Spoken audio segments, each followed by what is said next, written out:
കേരളത്തിലെ സർക്കാർ ജീവനക്കാരുടെ ഏറ്റവും ശക്തമായ സംഘടന എന്ന് പറയുന്നത് കേരള NGO യൂണിയനാണ്. ഇത് മാർക്സിസ്റ്റ് പാർട്ടിയുടെ ഒരു പോഷക സംഘടനയാണ്. കേരളത്തിലെ ഏറ്റവും സമരവീര്യമുള്ള സഖാക്കൾ ഉള്ള സംഘടനയാണ് ഈ NGO യൂണിയൻ. പക്ഷേ ചില നാടൻ നായ്ക്കളുടെ ഒരു പ്രത്യേക സ്വഭാവം ഈ സംഘടനയ്ക്കുണ്ട്, ഈ സംഘടനാ പ്രവർത്തകർക്കുണ്ട്. ചില സീസണിൽ ഈ നാടൻ നായ്ക്കൾ വളരെ ശാന്തരായിരിക്കും. മുതലാളിമാരുടെ കാല് നക്കി കുരയ്ക്കാതെ കടിക്കാതെ സൗമ്യരായി കിടക്കും.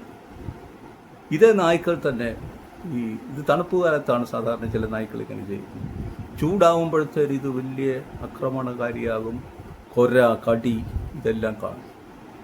ഏതാണ്ട് ഈ സ്വഭാവമാണ് ഈ കേരള NGO യൂണിയനുള്ളത്. കോൺഗ്രസ് ഭരിക്കുന്ന കാലത്തൊക്കെ ഈ സംഘടന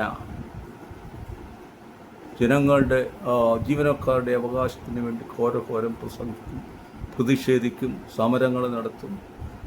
പഴയ കോൺഗ്രസിൻ്റെ ഭരണകാലത്ത് ആൻ്റണി മുഖ്യമന്ത്രിയായിരുന്ന സമയത്ത് ഏൺ ലീവ് സറണ്ടർ താൽക്കാലികമായിട്ട് തടഞ്ഞു വെച്ചപ്പോൾ 2 മാസക്കാലം ഈ സഖാക്കൾ സമരം ചെയ്തതാണ്.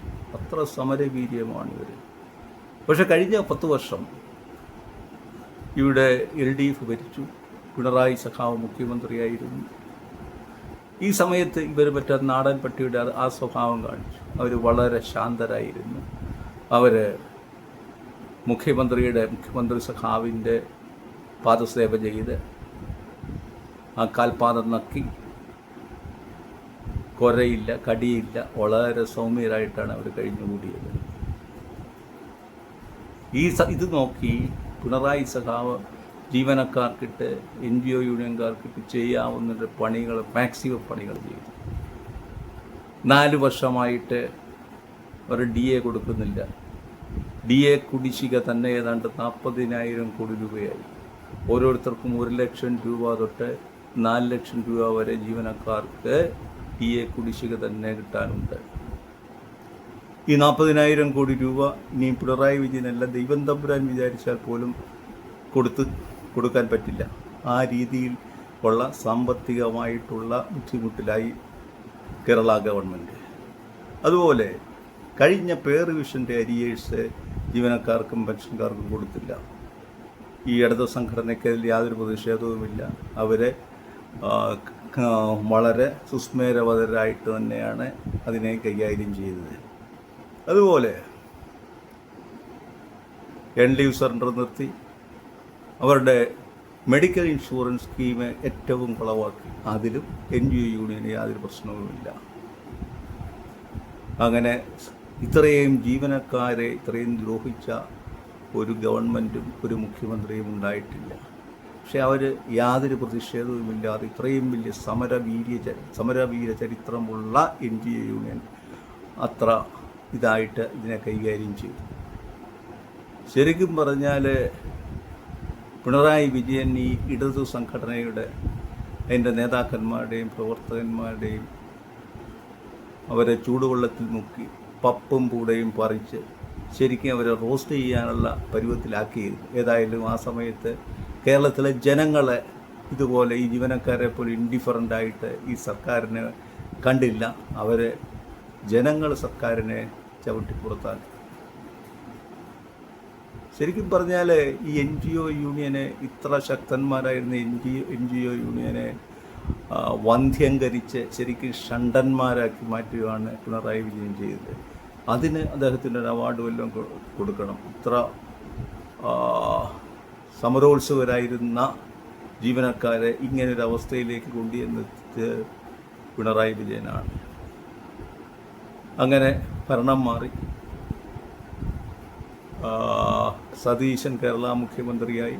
അപ്പോഴാണ് കഴിഞ്ഞ ആഴ്ചയിലെ കോട്ടയത്തെ NGO യൂണിയൻ്റെ വാർഷിക സമ്മേളനം കോട്ടയത്ത് വെച്ച് നടന്നു. ഈ NGO യൂണിയൻ്റെ നേതാക്കന്മാരും പ്രവർത്തകരും മറ്റാരുമല്ല, അതിൻ്റെ ചീഫ് ഗസ്റ്റായിട്ട് കൊണ്ടുവന്ന് ഈ സഖാവ് പിണറായി വിജയൻ തന്നെയാണ്. അവരുടെ പല്ലെടുത്ത് അവരുടെ പൂട പറിച്ച പിണറായി വിജയനെ തന്നെയാണ് അവർ ചീഫ് ഗസ്റ്റായിട്ട് ക്ഷണിച്ചത്. അദ്ദേഹം സസന്തോഷം അത് സ്വീകരിച്ചു വന്നു. ഇവർക്ക് രണ്ടു കൂട്ടർക്കും നാണവും ആത്മാഭിമാനവും ഇല്ല. ജീവനക്കാരെ ഇത്രയും അടിച്ചൊതുക്കിയ ഈ പിണറായിയെ തന്നെ ചീഫ് ഗസ്റ്റായിട്ട് കൊണ്ടുവരാൻ ഈ സംഘടനയ്ക്ക് ഒരു നാണവും തോന്നിയില്ല. അങ്ങനെയുള്ളവരുടെ താൻ ചുട്ടു തിന്ന ജീവനക്കാരെ അവരുടെ സംഘടന വിളിച്ചപ്പോൾ അവിടെ പ്രസംഗിക്കാൻ പോയാൻ പിണറായി വിജയനും ഒരു ക്ഷീണവും തോന്നിയില്ല. ഈ പണ്ടാരണ്ട് പറഞ്ഞിട്ടില്ല, നാണമില്ലാത്തവൻ്റെ ആസനത്തിൽ ഒരു ആലുകളിത്താൽ അതും അവനൊരു അലങ്കാരം എന്ന് പറഞ്ഞ പോലെ ഈ രണ്ടു കൂട്ടർക്കും അതൊരു അലങ്കാരമായി തീർന്നു. ഇതിന് ദിവസം അദ്ദേഹം അവിടെ വന്നുള്ള പ്രസംഗമായിരുന്നു. ഉജ്ജ്വലമായിട്ട് അദ്ദേഹം പ്രസംഗിച്ചു. ആ പ്രസംഗത്തിൽ സർക്കാർ ജീവനക്കാരോടുള്ള സ്നേഹം വഴിഞ്ഞൊഴുകി. അദ്ദേഹം പറഞ്ഞു, മക്കളെ, ഇവിടുത്തെ ഇടത് ഗവൺമെൻറ്റിന് നിങ്ങളോട് യാതൊരു ശത്രുതയുമില്ല. നിങ്ങൾക്കെല്ലാ കുടിശ്ശികയും തരാൻ വേണ്ടിയാണ് ഞങ്ങൾ ഇരുന്നത്. പക്ഷേ ഇതൊന്നും തരാതിരുന്ന ഒരേ ഒരു കാര്യമുണ്ട്. കേന്ദ്ര ഗവൺമെൻറ് നിഷേധാത്മകമായ നയങ്ങൾ കൊണ്ടാണ് ഇതൊക്കെ സംഭവിച്ചത്. അല്ലെങ്കിൽ നേരത്തെ തന്നെ ഇത് തന്നേനെ. പക്ഷേ ഞാനും 8, 5, 13 കൂട്ടാൻ അറിയാൻ മേലാത്ത മറ്റ് ക്യാബിനറ്റ് മന്ത്രിമാരും എല്ലാം കൂടി ഒരു മഹത്തായ ഫോർമുല കണ്ടുപിടിച്ച് വെച്ചിരുന്നു. ഈ 40,000 കോടിയുടെ കുടിശ്ശിക നിങ്ങൾക്ക് തരാൻ.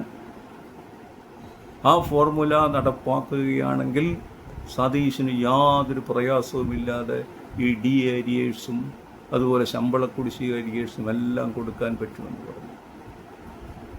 ഈ കമ്മികളായിട്ടുള്ള ഈ ജീവനക്കാരെ, NGO ജീവനക്കാർ അത് എഴുന്നേറ്റ് നിന്ന് കൈയടിച്ച് സ്വീകരിച്ചു. എന്തൊരു മണ്ടന്മാരാണ് ഇവരെ. ഇത് കണ്ടപ്പോഴത്തേന് എനിക്ക് പഴയൊരു സിനിമ, വിയറ്റ്നാം കോളനി എന്നൊരു സിനിമയിലെ ശങ്കരാടി 2 മിനിറ്റ് മാത്രം അവതരിപ്പിച്ച് ഉജ്ജ്വലനായ ഒരു കഥാപാത്രത്തെയാണ് ഓർമ്മ.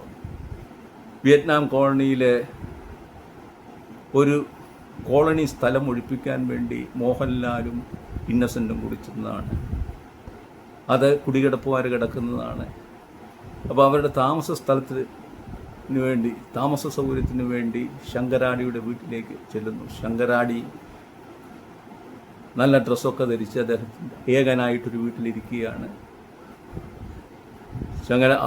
അപ്പം ഇവരോട് വിശേഷങ്ങളൊക്കെ സൗഹൃദത്തിൽ ചോദിക്കുന്നു. കൈ എന്ന് പറഞ്ഞതിൽ മോഹൻലാലിനും കൈ കൊടുക്കുന്നു, ഇന്നസെൻറ്റിനും കൈ കൊടുക്കുന്നു. അത് കഴിഞ്ഞ് ശങ്കരാടി പറയുകയാണ്, ഇവിടെ നിന്ന് ഈ കോളനി മൂസാ സേട്ടിൻ്റെയാണ്. ഈ മൂസാ സേട്ടിൻ്റെ കോളനിയിൽ നിന്ന് ഇവരെ ഒഴിപ്പിക്കാനുള്ള ഒരു രേഖയും ഇവിടെ ആരുടെയിലും ഇല്ല. പക്ഷേ ആ രേഖകളൊക്കെ എൻ്റെ കയ്യിലുണ്ട് എന്ന് പറയുന്നു. ഇത് കേട്ട് ആകാംക്ഷയോടുകൂടി മോഹൻലാൽ അത് അവിടുന്ന് ഒഴിപ്പിക്കാനുള്ള ശ്രമത്തിലാണ് വന്നിരിക്കുന്നത്. മോഹൻലാൽ ചോദിച്ചു, എവിടെയാണ് രേഖ? ഉടനെ ശങ്കരാടി അദ്ദേഹത്തിൻ്റെ വലത് കൈ നീട്ടി അവരെ കാണിക്കുകയാണ്.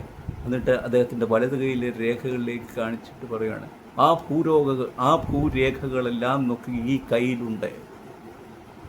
അപ്പോഴാണ് അദ്ദേഹത്തിൻ്റെ കയ്യിലേക്ക് നോക്കിയപ്പോൾ കയ്യിൽ നിന്നൊരു ചങ്ങല. ശരിക്കും ശങ്കരാടി ഒരു ഭ്രാന്തനായിരുന്നു. അതുകൊണ്ടാണ് അദ്ദേഹം പറഞ്ഞത്, ഈ സ്ഥലം ഒഴിപ്പിക്കാൻ, വിയറ്റ്നാം കോളനി ഒഴിപ്പിക്കാനുള്ള രേഖകളെല്ലാം എൻ്റെ കയ്യിലുണ്ട് എന്ന്. ഈ പിണറായി വിജയൻ്റെ NGO യൂണിയൻ്റെ സമ്മേളനത്തിലുള്ള പ്രസംഗം കേട്ടപ്പോൾ ഈ ശങ്കരാടിയുടെ കഥാപാത്രത്തെയാണ് എനിക്ക് ഓർമ്മ വരുന്നത്. ശങ്കരാടിയുടെ കയ്യിൽ ആ വിയറ്റ്നാം കോളനി ഒഴിപ്പിക്കാനുള്ള രേഖകളെല്ലാം ഉള്ളെന്ന് പറയുന്ന പോലെ ജീവനക്കാർക്ക് 40,000 കോടിയുടെ കുടിശ്ശിക കൊടുത്തു തീർക്കാനുള്ള രേഖകളെല്ലാം പിണറായി വിജയൻ അദ്ദേഹത്തിൻ്റെ വലത് കൈപ്പത്തി പൊക്കി കാണിച്ചിട്ട് പറഞ്ഞു, എല്ലാ ഫോർമുലയും 40,000 കോടി കൊടുത്തു തീർക്കാനുള്ള എല്ലാ ഫോർമുലയിലും എൻ്റെ കൈരേഖയിലുണ്ടെന്ന്. അപ്പം ശങ്കരാടിയാണോ മെച്ചം, പിണറായി വിജയനാണോ മെച്ചം?